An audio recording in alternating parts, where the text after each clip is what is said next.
नमस्कार, कमोडिटी फटाफट में आपका स्वागत है। मैं हूं आपके साथ तृप्ति उपाध्याय और चलिए यहां पर अगले आधे घंटे तमाम कमोडिटीज काउंटर पर हम बातचीत करने वाले हैं और हमारे कमोडिटी एक्सपर्ट के थ्रू आपको बताएंगे कि अब आगे की रणनीति आपके लिए क्या होना चाहिए।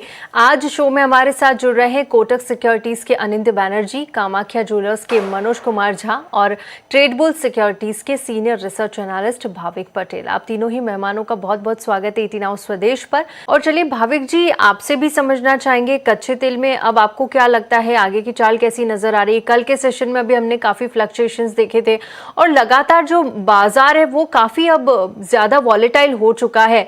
क्या रणनीति लेकर अब इन लेवल्स पर चलना चाहिए? गुड इवनिंग जी। देखिए, कल तक हमने देखा था वॉलेटिलिटी थी क्योंकि इजराइल और लेबनान के जो थे वहां पे भी स्कर्मिश चल रहा था। हालांकि आज अगर देखें तो बहुत सीमित दायरे में है, क्योंकि अगर देखें तो कोई ट्रिगर्स नहीं है, मिडल ईस्ट से कोई आ नहीं रहा है। जैसे अनिंद जी ने भी बताया कि फिलहाल कोई होप है नहीं वीकेंड में कोई की स्टॉक के लिए। अभी तो यूएस से भी कोई स्टेटमेंट नहीं आ रहा, ईरान से भी नहीं स्टेटमेंट आ रहा है। तो आई थिंक ये वीकेंड अगर हम जाएंगे तो it would be status quo only. और दूसरा अगर देखें तो अभी भी 8600 के ऊपर एमसीएक्स में जो क्रूड है वो सस्टेन है। मुझे लग रहा है जब तक 8600 के नीचे नहीं जाता है तब तक एटलीस्ट कोई बिकवाली नहीं हो सकती। और जब तक ये जो चॉक ब्लॉकेड है वो कंटिन्यू रहेगा, इतना ही आई थिंक आगे जाके क्रूड में हम देखेंगे कि तेजी जो है वो कंटिन्यू हो सकती है। तो ओवरऑल आई थिंक जब तक 8600 के नीचे नहीं जाते तब तक बाय की रणनीति रखनी चाहिए। मे बी ऊपर 93 9400 तक के लेवल देखने को मिल सकता है। बिल्कुल ठीक। तो यहाँ पर कोई एक्सपेक्टेशन नहीं है कि वीकेंड पे कोई डेवलपमेंट होता हुआ नज़र आएगा और थोड़ा सा जो है क्रूड दायरे में ही फिलहाल दिख रहा है।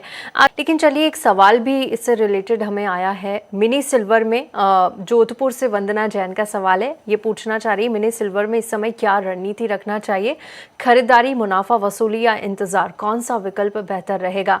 भाविक जी, क्या सलाह होगी? और साथ ही गोल्ड सिल्वर में आप क्या देख रहे हैं अब आगे की चाल?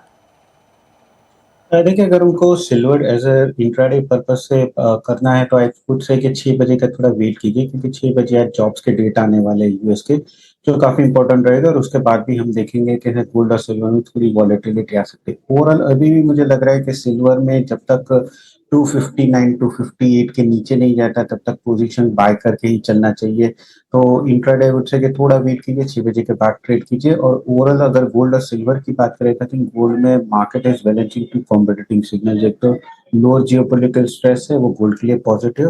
दूसरी तरफ अगर देखें तो एलिवेटेड इन्फ्लेशनरी प्रेशर है जो अगेन नेगेटिव है गोल्ड के लिए। इसकी वजह से गोल्ड कहीं जा नहीं रहा है। तो मैं बताऊंगा कि आई थिंक 4600 के ऊपर जाता है तो ही तेजी हो सकती है, और 4350 के नीचे जाता है तो करेक्शन हो सकता है। जब तक ये इसके बीच में है तब तक लग रहा है कि गोल्ड और सिल्वर जो है वो थोड़ा साइडवेज ही रहेगा। बिल्कुल ठीक है। तो ये सलाह आती हुई साथ ही फंडामेंटल्स भी यहाँ पर बताए हैं। चलिए आगे बढ़ेंगे और अब चर्चा करेंगे बेस मेटल्स की। सबसे पहले हम लेवल्स की बात करेंगे और बेस मेटल्स में अगर आप देखेंगे तो आज फिर से जो है गिरावट देखने को मिल रही है। कॉपर करीब 1 से 1.25% की गिरावट पर 1360 के लेवल पे कारोबार कर रहा है। निकल में भी आधे % से ज़्यादा की गिरावट है। वहीं जिंक की बात करें तो यहाँ आधा % टूटा हुआ है, 370 के लेवल पर जिंक में कारोबार होता हुआ। लेड में ज़रूर हम देख पा रहे हैं हल्की फुल्की तेजी है, 207 के लेवल पर इकलौता लेड यहाँ पर कारोबार करता हुआ। भाविक जी, बेस मेटल्स में क्या पसंद आ रहा है आपको? फ्लक्चुएशंस तो काफी यहाँ पर भी देखने को मिल रहा है, तो क्या कोई पिक लेना चाहिए या फिलहाल थोड़ा सा सतर्क नजरिया रखें? देखिए, अभी भी मैं आई थिंक बेस मेटल्स में तो बुलिश ही हूँ। आई थिंक ये जो 2 दिन में हमने गिरावट देखी है वो it is purely on profit, क्योंकि फंडामेंटल्स अभी भी चेंज नहीं हुए थे। जहाँ पे कॉपर की बात करें तो अभी भी सप्लाई क्रंच है। आई थिंक ये थोड़ा हमने देखा था कि इम्पोर्ट ड्यूटी थी वो थोड़ी कम हुई है, जिसकी वजह से मार्केट में थोड़े रिलीफ जरूर से आई है। और आई थिंक अभी कॉमेक्स में जो कॉपर है वो वापस थोड़े एलएमई में आ सकते हैं। ओवरऑल आगे जाके भी मुझे लग रहा है जब तक 1340 के नीचे कॉपर नहीं जाता है तब तक जो तेजी है वो कंटिन्यू रह सकती है। इनफैक्ट 1410 से 1420 तक के लेवल्स भी हम देखने को मिल सकते हैं। आज के दिन रिकवरी हम देख रहे हैं कि गिरावट के बाद अभी थोड़ी रिकवरी देखने को मिल रही है। तो ओवरऑल इंट्राडे भी मैं 1358 के करीब बाय की रिकमेंडेशन करूंगा। 1365 के टारगेट के लिए 1355 का स्टॉप लॉस रहेगा। और अगर किसी को भी पोजिशनली बाय करना है तो आई वुड से कि 1350 से 1340 के बीच में जब भी मिलता है तो 1330 के स्टॉप लॉस से बाय करके चल सकते हैं। मीडियम टर्म टारगेट रहेगा 1410 से 1420 तक।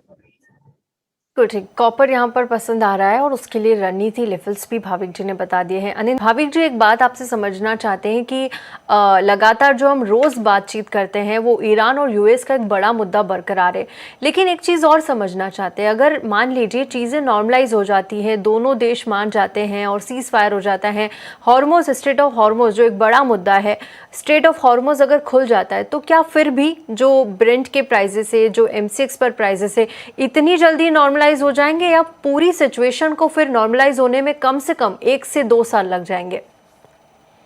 देखिए, अगर कच्चे तेल की बात करें तो मुझे लग रहा है कि अगर स्ट्रेट ऑफ हॉर्मोज ओपन होता है तो यस, हम एक नीचर रिएक्शन डेफिनेटली देखेंगे, क्रूड के प्राइसेस नीचे जाएंगे, बट उसके बाद वहां पे सस्टेन करना थोड़ा डिफिकल्ट है, क्योंकि देखिए अगर स्ट्रेट ऑफ हॉर्मोज ओपन होता है तो जो शिप्स जो स्ट्रैंडेड है वो निकलने वाली है, बट जो प्रोडक्शन जो है वो प्री वॉर प्रोडक्शन आने में 3 से 4 महीने लगेंगे। अभी 2 दिन पहले ही कुवैत का स्टेटमेंट आया कि अगर वॉर खत्म हो जाती है तो उनसे एटलीस्ट 3 से 4 वीक लगेंगे पूरे प्रोडक्शन ऊपर लाने में। तो ओवरऑल मुझे लग रहा है कि ये जो डिस्ट्रप्शन है इवन ओपन होता है तो भी क्रूड के प्राइसेस एटलीस्ट 2 से 3 महीने एलिवेटेड रहेंगे। हाँ, ये जरूर है कि बेस मेटल्स स्पेशली एल्यूमिनियम जो है उसमें हम करेक्शन देखने को मिल सकता है, क्योंकि उस पर भी इम्पैक्ट आएगा। बट अगेन ये जो वॉर हुई थी उसकी वजह से काफी जो स्मेल्टर्स थे, जो प्रोडक्शन थे मिडल ईस्ट में, उसको भी डैमेज हुआ है, तो उनको भी अभी प्री वॉर प्रोडक्शन लाने में आई थिंक 2 से 3 महीने लगेंगे।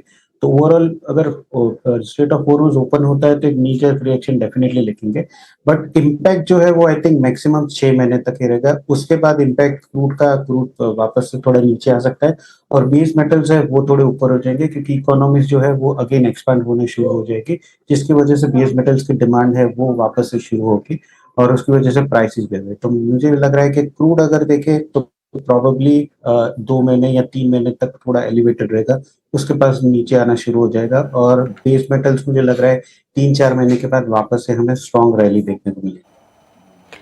बिल्कुल ठीक, काफ़ी विस्तार से और फंडामेंटल्स के साथ आपने बताया भाविक जी। और अब ठीक है, और चलिए इसी के साथ अब कमोडिटी फटाफट को हम यहीं समाप्त करेंगे। भाविक जी और अनिंदर जी, आप दोनों का बहुत बहुत शुक्रिया हमारे साथ जुड़ने के लिए और तमाम काउंटर्स पर विस्तार से बातचीत करने के लिए।